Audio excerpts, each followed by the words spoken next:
El demonio imaginario.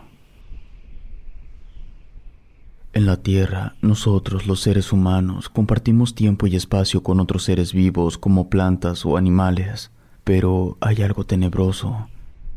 Muchas personas cuentan de sus encuentros sobrenaturales con brujas, duendes y nahuales, además de demonios, fantasmas y hasta ángeles. Hay que añadir otras presencias que cruzan umbrales, los que viven en los sueños y salen a la realidad. Y por supuesto, los seres imaginarios. Estos, valiéndose de la inocencia de los niños o de algunos adultos mayores enfermos, se manifiestan para interactuar con ellos, solo para acompañarlos, para jugar o tal vez algo más. Pero hay algo más escalofriante. Demonios que se hacen pasar como amigos imaginarios, no solo para dañar, sino para llevarse las almas al infierno. Mi nombre es Carlos. Ahora tengo acceso a Internet, pero hace 30 años era diferente. Si uno de nuestros hijos tuviera un amigo imaginario era preocupante y en ocasiones se volvía un secreto, ya que al decir que tu hijo hablaba solo o jugaba con alguien que tú no puedes ver, te exponías a que cuestionen su mentalidad y la tuya. Pero si es un demonio el que acecha a tus hijos, entonces corre, llévalos lejos de ese lugar y refúgiate en Dios, porque no habrá poder humano que pueda ayudarte. Algo así nos pasó a mi familia. Esta es la historia allá por 1992. Nos fuimos a vivir a una casa que me dejó mi abuela al morir, con un terreno muy grande. Al final de este había unos 15 metros donde abundaban las plantas y árboles. Un tipo de huerta que mi pequeña hija de 3 años le decía el bosque. Recuerdo que mi abuela era una persona que siempre contaba historias de terror y a veces hablaba sola. Aunque ella contaba que veía fantasmas y que últimamente estaba acompañada de un tal Benito que nadie veía. Yo no le creía ni nadie de la familia. Decían que ya estaba muy grande para tener un amigo imaginario y eso era verdad. Pero cuando estaba sola en su cuarto se le escuchaba platicar y reírse.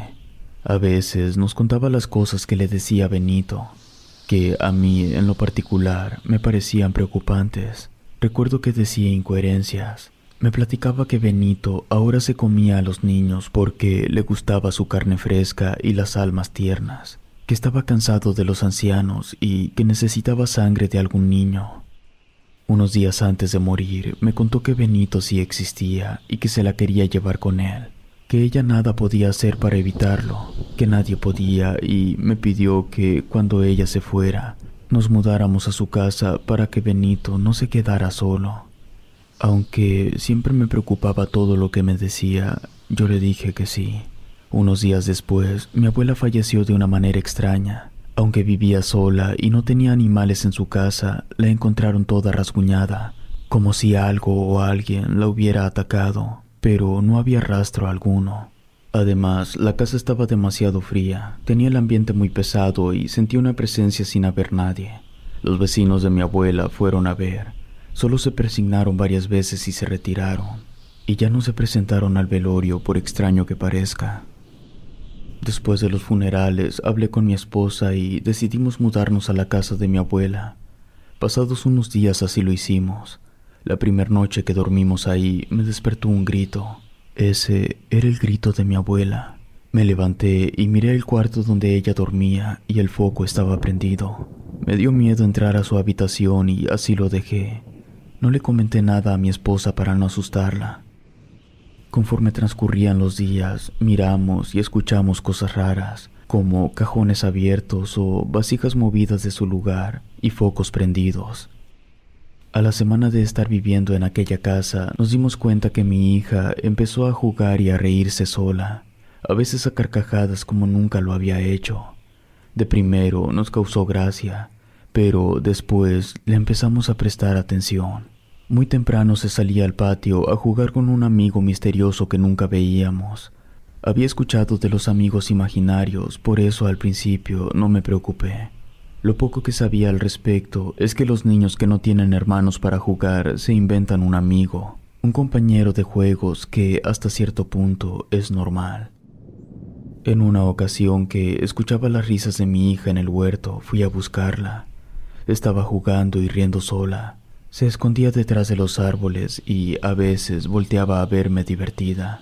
Le hablé y le pregunté con quién jugaba. Me contestó que con un amigo que vivía en el bosque y corrió.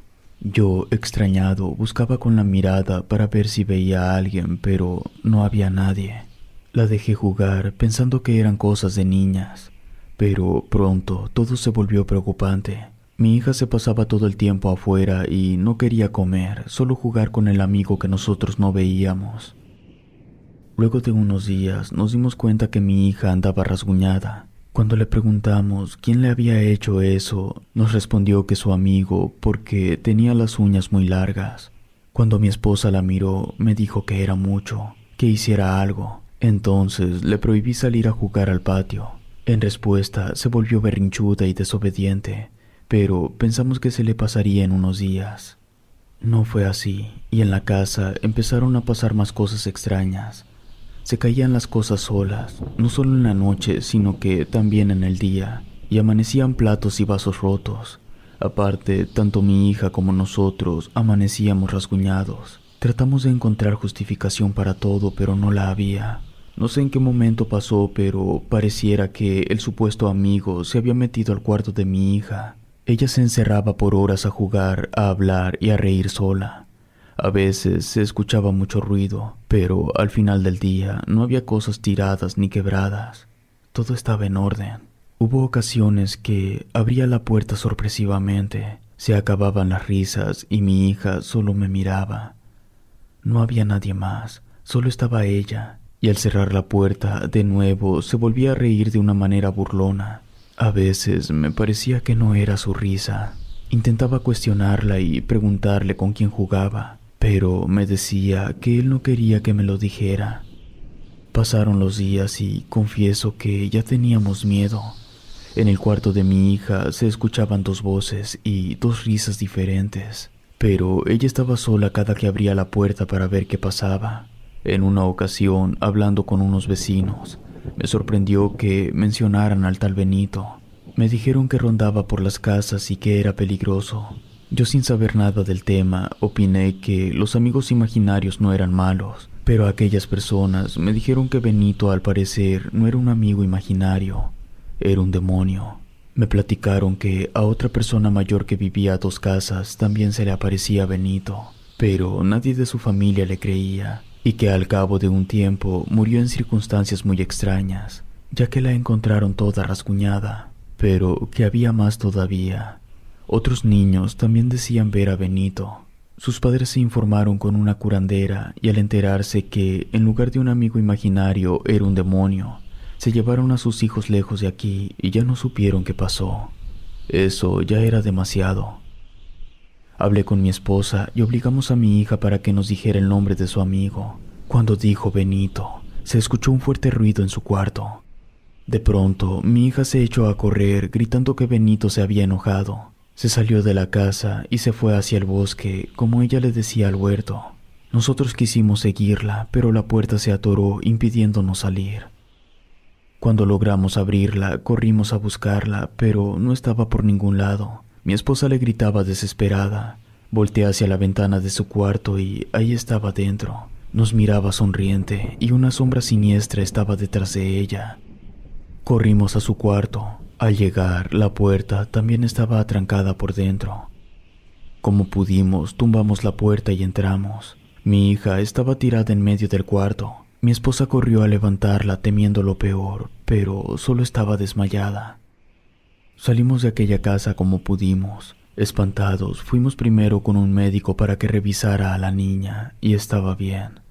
Después la llevamos a la iglesia para ponerle agua bendita. Cuando regresé a la casa, todo era un desastre. Parecía que había pasado un huracán. Todo estaba tirado y no había luz. La ropa de mi abuela la habían sacado de los cajones y regado por todo el cuarto. Además, había pisadas de una persona adulta por toda la casa.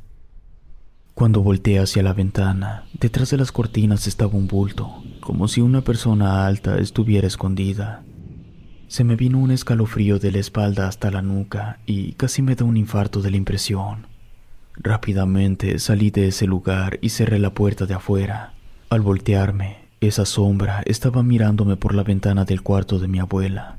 No pude distinguir quién era, pero no era ella. Era algo siniestro que hubiera preferido nunca haber visto. Ya no regresamos a esa casa. Todo ese lugar está maldito. La gente de ahí lo sabe, pero no tiene a dónde ir. Nosotros regresamos a nuestra antigua casa y hasta el día de hoy no hemos vuelto jamás a la casa de mi abuela. Aunque esta no se quedó sola, pues ahí vive Benito. Si te gustó esta historia, suscríbete activando la campanita para que no te pierdas lo mejor de Rede. Gracias por escucharnos. Relato escrito y adaptado por Gato Negro.